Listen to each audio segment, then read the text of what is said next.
All right, well, I guess then I will get started. Hello, everybody. I am Lissy, and I am the facilitator for Chit Chat programming at FSN. And I am here with Allie, and I'll let her introduce herself in just a minute. This is our monthly-ish speaker series. We do them most months, and I will pass it on to Allie. So take it away, Allie. All right, hello and welcome. This will be a preview to my trauma and parenting series. I've had a lot of questions about it. Since this is being recorded to be shared on FSN's YouTube channel and social media, I'm just going to talk for a little while and then I'll allow some time at the end for questions. But a quick intro first, probably appropriate. I'm Allie Harper, as Lissy just said. I'm the facilitator of the Trauma and Parenting series, and I have been working with families in various levels of crisis for the better part of 15 years. I have a degree in educational studies with a focus on special education and tons of continuing education credits. In the realms of like mental health, child development, suicide intervention, trauma, and family crisis support mostly. Since moving to New Mexico at the end of 2018, I have worked at Family Strengths Network, who is so graciously funding this opportunity for families in the area of northern New Mexico. I also served as a court-appointed special advocate, a CASA, for about 2 years before starting my own business, and now I'll soon be working for the Jemez Valley Public School System as an educator and family advocate. Beyond New Mexico, I have a global-wide disease-specific nonprofit organization where I provide educational and medical advocacy services, as well as individualized support. We work with about, I think our numbers, we're about 700 families in about 30 countries. And that project also has created the opportunity for me to build inclusive community projects, which I'm also really passionate about. And then over the last year, I have been growing my own business, my location independent business, where I provide personalized non-clinical wellness support with clients through trauma healing work. I do grief guidance, symptom exploration, and self-advocacy coaching. I got more involved in the realm of trauma and parenting. It became a big passion of mine in 2012, I guess you could say. When my youngest son passed away, he was almost 4.5 from the rare condition that I created that nonprofit around. Of course, losing a child is pretty catastrophic, but what I didn't know at that time was that it was kind of the icing on the cake for me. That event really kind of pushed me into a pretty dark place. And in retrospect, I didn't really realize I'd been teetering on the edge of, for most of my adult life, kind of pushed me over. But about a year later, in 2013, I think, I was diagnosed with complex post-traumatic stress disorder, and I was finally able to begin the work of healing something that I'd been struggling with my entire life, unbeknownst to me. So through doing all of that work, I became pretty passionate about sharing that experience with a lot of other people, enlightening others to this possibility, just the possibility that everyone has a trauma history that impacts even who they are as an adult, as a spouse, as a friend, in all of your relationships, whether it be coworker or community member, and especially as a parent. I also believe that everyone has something they may or may not realize is influencing their ability to live this kind of life with freedom and fulfillment, happiness, peace, and it kind of starts in the womb for us as humans. That is the foundation, really, of my trauma and parenting series. The class is for parents, obviously, but it's for parents that potentially have a history of trauma, toxic stress, or adversity for themselves, or they're parenting a child with those things in their history. And I'll talk more about that and how to register towards the end. So I guess first I will talk about trauma, because I know when people hear just the word trauma, most often you're thinking about some huge event, right? You're thinking about maybe soldiers who have been in a war zone, or survivors of some terrible accident, or maybe kids that have been in an orphanage or been severely neglected or heinously abused, or maybe even people that were witness to some sort of unimaginable crime, those sorts of things, those really big traumas. The people who maybe have even a formal PTSD diagnosis and are known to be maybe easily triggered, or they might become really outraged or react in a very negative way to certain circumstances. So the most important thing that you'll probably hear from me today, well, everything's important, but the most important thing is trauma is subjective. And so we don't get to pick and choose what our body considers to be traumatic for us or for anyone else for that matter. We just don't. It's not our choice. And because of that, that's why I believe in my heart of hearts that we all as humans have a trauma history. It's really just a matter of what types of things the rest of our history entails as to whether we are noticeably impacted by the trauma. And right now, I think it's really unquestionable whether our kids have experienced trauma, because really kind of the whole of our existence through the past few years has created this kind of different set of challenges, we'll say, that we haven't seen in probably several lifetimes. I mean, not here in the US anyway. And those challenges were definitely, without a doubt, I would say, have an impact on our kids for the rest of their lifetime. But the good news is that taking the time to do the work and changing that impact, changing the influence of those experiences, is really going to build stronger, healthier, more resilient, more stable adults. So,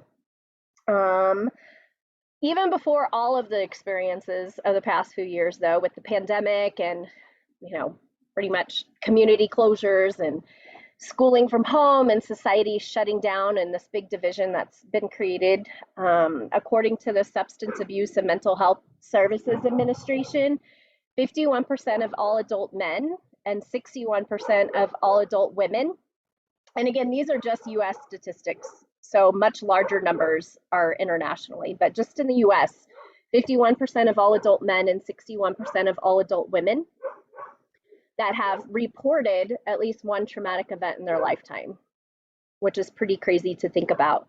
So that alone would make trauma itself the top of the list of the most common psychological health conditions. What's crazy to me is that that's just the reported statistics. And trauma is really often hidden or it's undiagnosed, and we don't even realize it's there, whether it's because we don't realize what trauma is, or that it is something that's impacting us as adults, even when we're the one that's lived the experience. So that means those statistics are from people who are actually aware of what trauma is and that they have been impacted by it. Everybody else is clueless. So of course they're not going to say, yeah, I experienced trauma, because they really have no idea. So just to quickly kind of put that statement about trauma being the biggest psychological health problem into some sort of perspective for the numbers people, only 7.2% of adults report to have severe depression. And I'm talking like something that's ongoing, chronic, it really impacts their day-to-day. 19.1% of adults report to have occurrences of severe anxiety, and 3.6% are currently living with a diagnosis of PTSD. So those are some pretty big percentage gaps there, especially with that last one, which is strange, but it really all makes sense once you know more about how trauma happens, how it impacts your body, your brain, how we react, those kinds of things. So moving right along, what is trauma exactly? And some may think, like I mentioned before, it's some huge event that causes these deep kind of psychological wounds. Or maybe you think immediately of like medical trauma, a severe injury or a wound or some sort of surgical mishap or a big surgical necessity. But trauma is defined by the APA, which is the American Psychological Association, as the result of an event that creates a lasting impact on psychological health, whether it's obvious or hidden. So it could be something life-threatening, or it could just be something that is perceived as harmful, whether it's harmful physically or emotionally. And it could be minor in our eyes, but it could be huge for the person that's experiencing it. There really is no judgment. There's no room for judgment anyway when we're talking about trauma. And that's really why I've become so passionate about kind of having these conversations in communities so that people could be aware of its existence and the impact on us as humans. We aren't always in control. We don't always have the reins when we react to certain things, or we develop an opinion on certain topics, or when we're making decisions. Something bigger than just our here and now is really influencing all of that.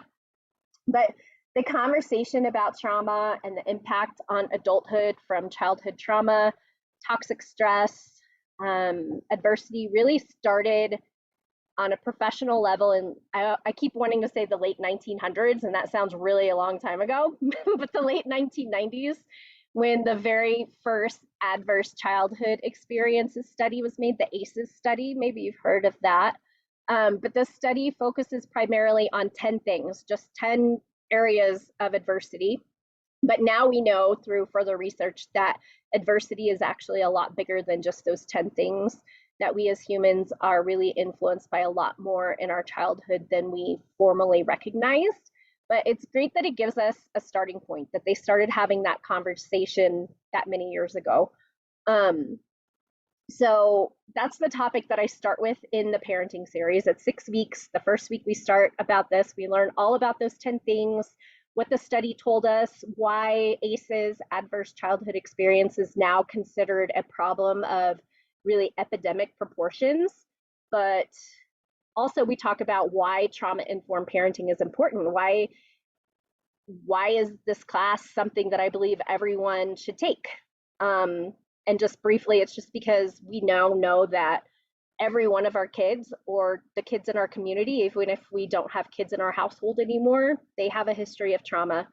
And so parenting, or even existing as an adult human in a community that we should want to support, I think we all really want to support the communities we live in, we can kind of use this lens, this trauma-informed lens, allowing us to better support kids in developing positive coping skills that they probably just don't really have because of the impact of their experiences, and that we can learn to just be more compassionate in our conversations and more understanding when things blow up in unexpected ways. Even as adults, we see situations that maybe are completely unexplainable and they seem completely off the rails, but it could just be, whatever that person's experience. So starting to think about what's happening in the grand scheme of things will kind of help.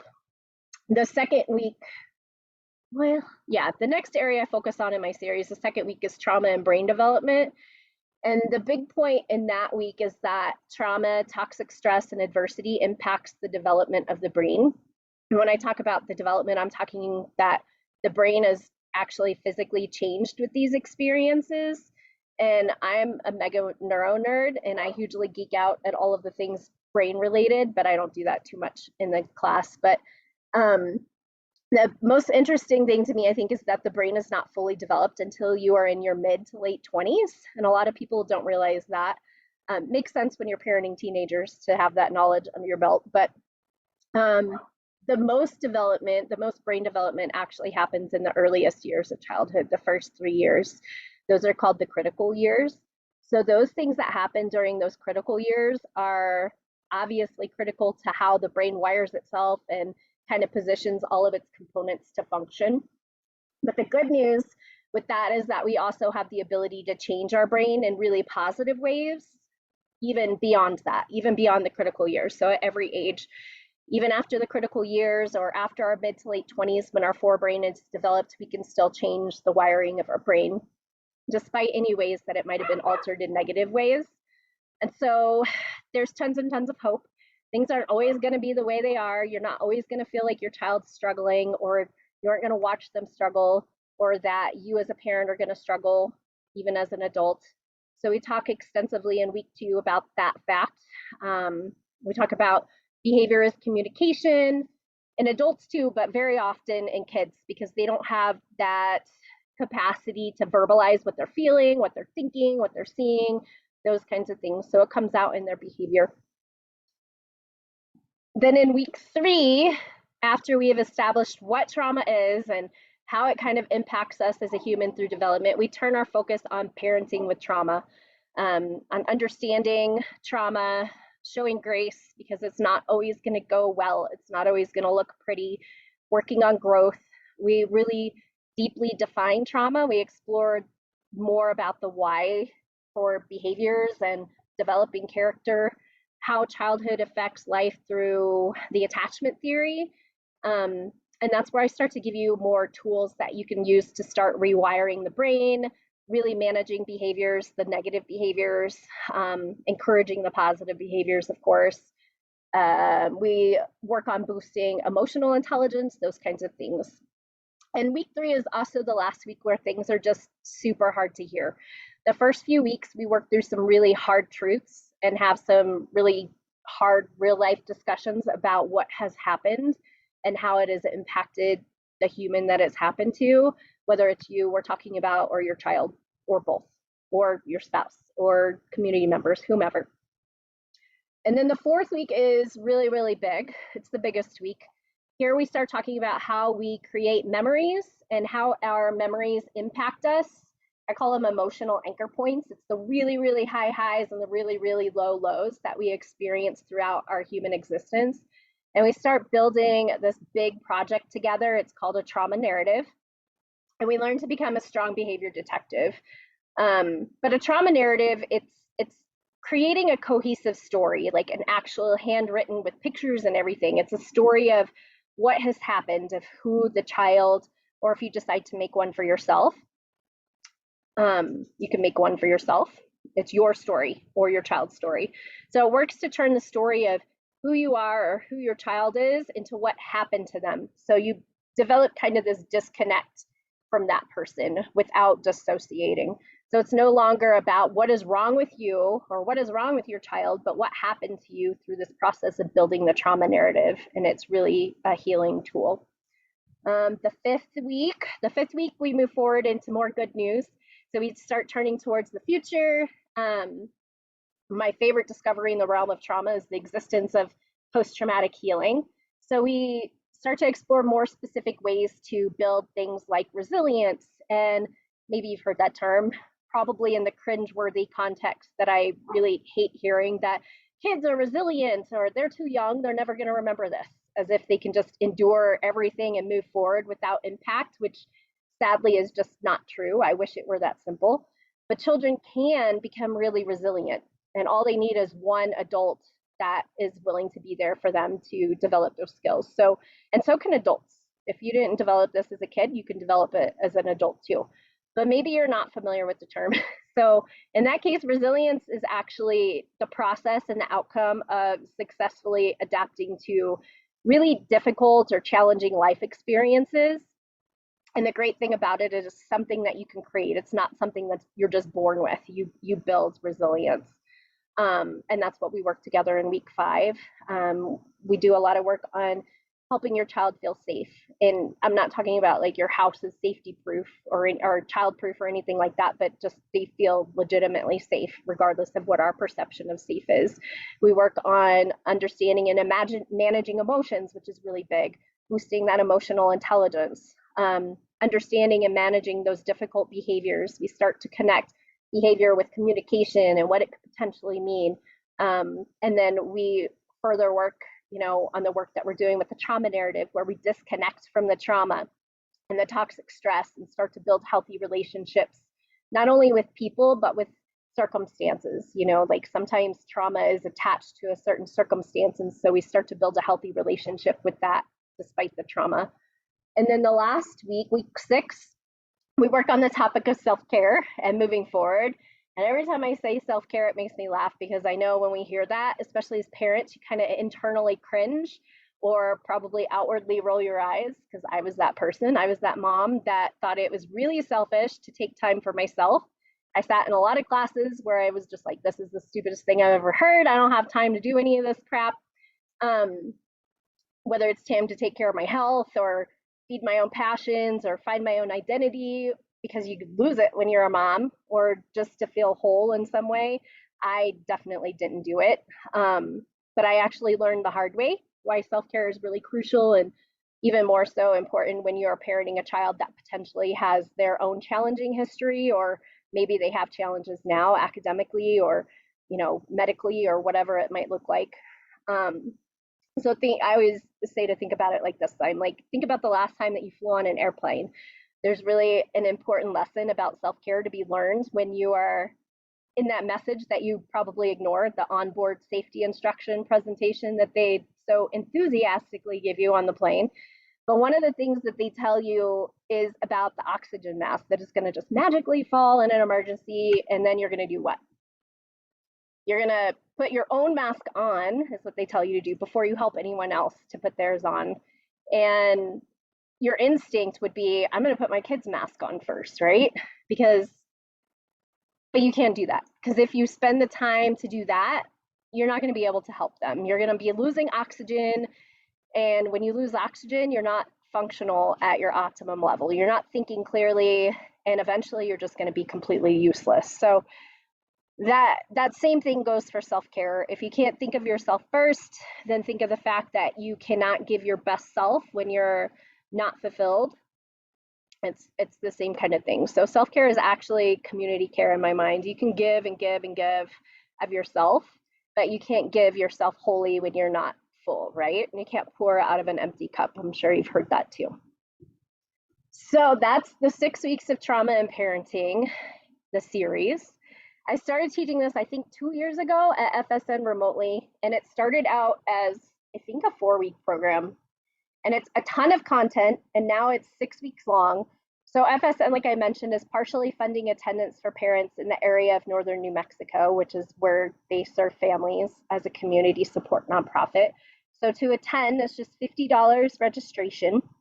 But before you invest, it's only beneficial if you can attend all 6 sessions. I've had people in the past try to pick and choose which one they're going to come to, and the information really builds upon yourself. So it's only beneficial if you can come to all 6 sessions. There's homework that you need to do, and you're going to meet with me also for a 30-minute one-on-one call. So if it's not a good time for you to put in the work, consider making time for the next session. There will be a next session. So what you get with that ticket is you get a 90+ page, I don't know how big it is now. It's so full of additional information. It's a full color workbook to accompany what I give you in class, plus a resource section. So the workbook you need to accompany the class, but you don't need it to be in the class because it's 2 different amounts of information. You'll get instruction time. It's 1.5 hours each session, but I open each session 15 minutes early. And I always tell my students I'm the last to leave afterwards. So I make myself available to you for questions if you need any more clarity on anything discussed that day or a day before or whenever. So that's really 2 hours a week. Plus you have access to me via email, or you can use the Marco Polo app, which is just a video messaging app. I say it's like a walkie-talkie because you don't have to arrange time to coordinate schedules. And you'll have access during the duration of the 6 weeks. After class is over, I won't respond to emails or Marco Polo things because otherwise it would be overextensive. And then I mentioned you get that free 30-minute one-on-one coaching call with me, which I usually charge almost $50 alone just for the coaching call. But you get that with your ticket price along with the class. And that I open that opportunity up because a lot of the times it's a group session and I encourage engagement and interaction, but sometimes there's things that you don't really want to discuss in a group setting. Maybe you don't want to talk about it because of whatever your unique circumstances are. The classes are confidential, but the one-on-one is of course much more confidential. You also have the option to receive a book on the topic of trauma and parenting. Not everybody always wants that because they just automatically admit that they're not going to read it anyway, so they just save me the time and effort of sending them one. But you do have the option for me to send you one. And then you'll receive a certificate of completion, but only if you complete all of the class. Some people come late and leave early. I'm not going to give you a certificate of completion to use for, reporting to somebody that you completed a parenting class if you haven't completed the class. And then you also have access to the Trauma and Parenting Connection group, which is on Facebook, and I just provide continued learning and growth opportunities there. And then you also get to come to all of the future trauma and parenting sessions for free. because each session is kind of tailored to the needs of the attendees. When people register, I send out a little questionnaire that asks them, are you a foster parent, or are you a grandparent, or, who are you in the relation to a child who's experienced trauma, or have you experienced trauma yourself? And then I kind of cater the needs of the attendees based on that information that I gather. So content may or may not be a little different each time. Most often it's really different each session, depending on the people that I have who show up. And then there's just a ton of info I throw at you. So hearing it again is always really, really helpful. So I'll stop talking at you and see if you have any questions.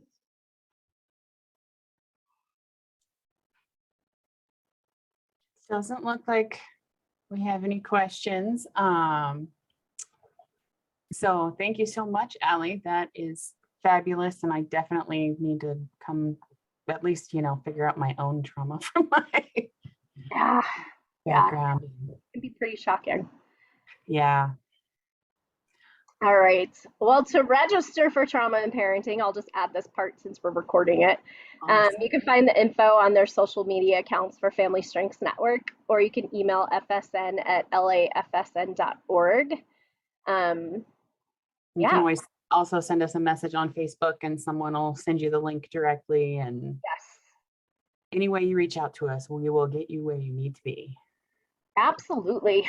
Absolutely. All right. Well, thanks for letting me ramble about trauma and parenting. I could go on and on about that all day, but that's all I got today.